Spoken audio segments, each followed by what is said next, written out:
লাঞ্চের সময় বিদিশা এসে বলল, শোন নন্দিনী, তুই যেটা করছিস সেটা ভালো করছিস না। রঞ্জিত চৌধুরী তোকে টাকার সুখ দিতে পারবে, কিন্তু শারীরিক সুখ কোনো দিন দিতে পারবে না।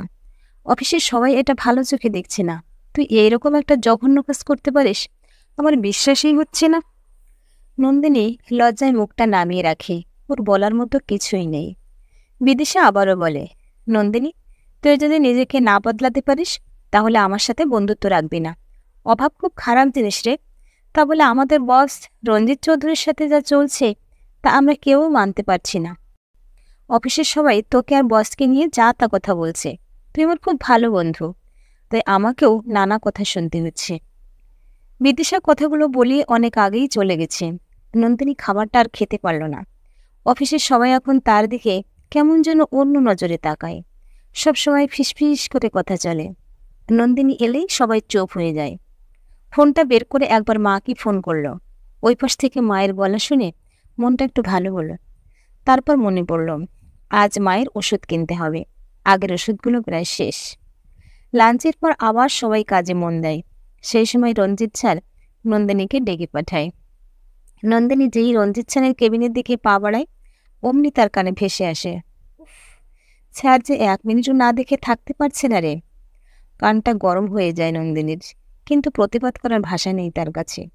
এই মুহূর্তে সে সত্যি খুব অসহায়। বাড়ি ফিরে এসে খাবার বানিয়ে মাকে খেতে দিয়ে ওষুধ খাওয়ায় নন্দিনী। আর কয়েকদিন পর অপারেশন হবে তার মা নমিতার। নমিতা দেবী ব্রেস্ট ক্যান্সারে আক্রান্ত। অপারেশনটা তাড়াতাড়ি না হলে বিপদ হয়ে যাবে, আর তার জন্যই নন্দিনীর অনেক টাকা দরকার। জন্মের পর থেকে নন্দিনী কোনোদিন তার বাবাকে দেখেনি। একটু বড় হওয়ার পর শুনেছিল তার বাবা আর তার মা নিজেরাই আলাদা থাকার সিদ্ধান্ত নিয়েছিল। তবে নমিতা দেবী সব সময় বলতেন, তোর বাবা খুব ভালো মানুষ।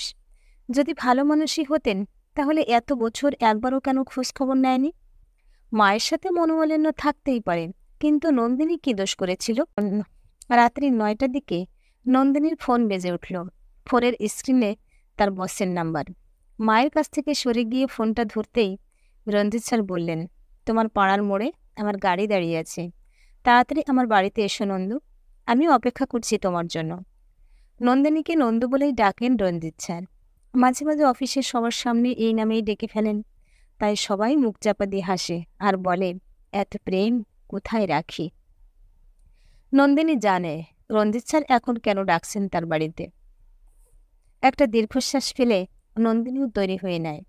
মায়ের ঘুমন্ত মুখটার দিকে তাকিয়ে খুব খারাপ লাগে তার। নমিতা দেবী যদি জানতে পারেন নন্দিনী তার চিকিৎসার জন্য এইসব করছে, তাহলে হয়তো কোনো দিন ক্ষমা করতে পারবেন না।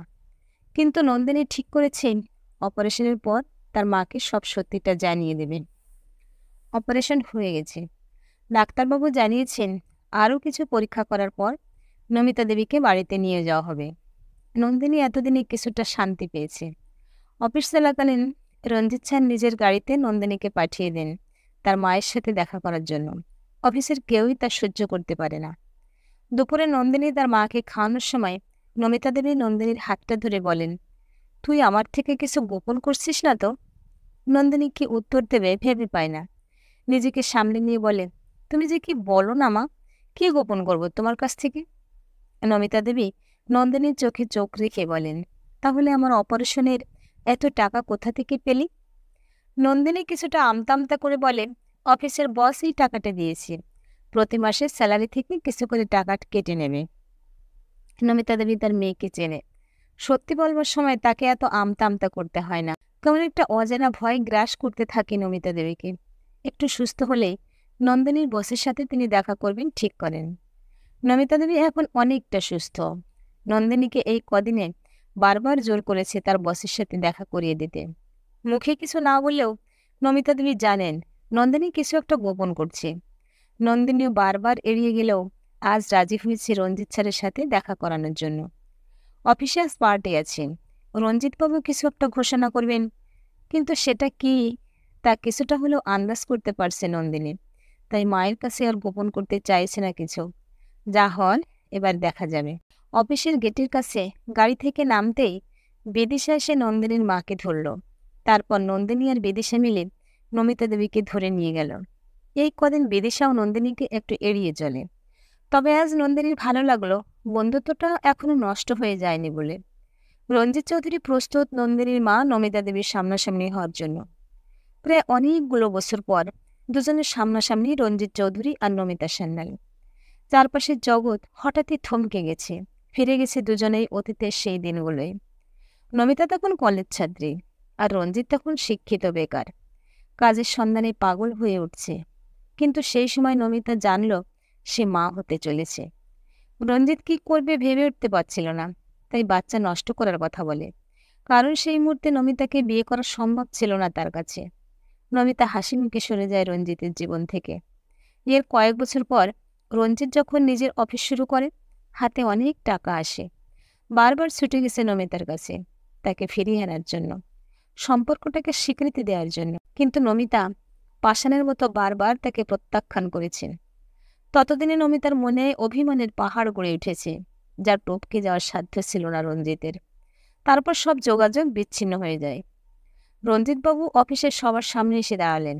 তারপর বলতে শুরু করলেন, আজ অব্দি নন্দিনী আর আমাকে নিয়ে অফিসে নানা রকম কথা উঠেছে, তাই সবার সামনে সত্যিটা তুলে ধরার দরকার। নন্দ মানে নন্দিনী সান্যাল আমার ঔরস জাতের সন্তান, আমার একমাত্র মেয়ে। যদিও তার মাকে আমি প্রথমে স্বীকৃতি দিতে পারিনি, সেই ভুলের মাসুল আমাকে আজও দিতে হচ্ছে। নন্দিনী জানতো আমি তার বাবা। মায়ের চিকিৎসা করার জন্য ওর টাকার দরকার ছিল, তাই আমার কাছে আসে একটা কাজের জন্য। আমি প্রথম দিনই ওর পরিচয় পেয়ে যাই। আমাদের বাপ মেয়ের কাছে ব্যাপারটা গোপন থাকে। ও এই অফিসে কাজ করতে থাকে, আর প্রায় রাতের দিকে ওর মা ঘুমিয়ে গেলে ওকে ডাকতাম টাকা দেওয়ার জন্য, যাতে ওর মা জানতে না পারে। আর সত্যি বলতে মেয়েটার সাথে তখনই একটু প্রাণ খুলে কথা বলতাম। বাবার কর্তব্য কোনোদিনই পালন করতে পারিনি, কিন্তু মেয়েটা তো আমারই।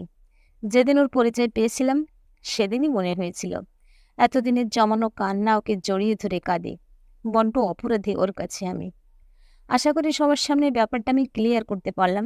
আরও একটি বিশেষ ঘোষণা, এবার থেকে এই অফিস চালাবে নন্দিনী সান্যাল চৌধুরী। কিছুটা দূরে বিদিশা নমিতা দেবীকে ধরে নন্দিনীর দিকে তাকিয়ে আছে। বড্ড লজ্জা হচ্ছে তার আজ। এমনকি অফিসের সবার চোখে মুখে লজ্জার ছাপ। রঞ্জিতবাবু এসে নন্দিনীকে বুকে জড়িয়ে নিলেন। তারপর নমিতা দেবীর দিকে করুণ দৃষ্টিতে তাকিয়ে থাকলেন। রঞ্জিতের চোখের দিকে তাকিয়ে নমিতা বুঝতে পারছে তার চোখ কি বলতে চাইছে। তুমকো আপনি কসম জানে যা, বাত ইতনি মান লো, আজ জানে কি জিদ না করো। প্রিয় ভিউয়ার্স, গল্পটা ভালো লাগলে লাইক, কমেন্ট ও শেয়ার করতে পারেন। আর এরকম আরও সুন্দর গল্প শুনতে চাইলে চ্যানেলটি সাবস্ক্রাইব করে আমার সাথে থাকুন। ধন্যবাদ।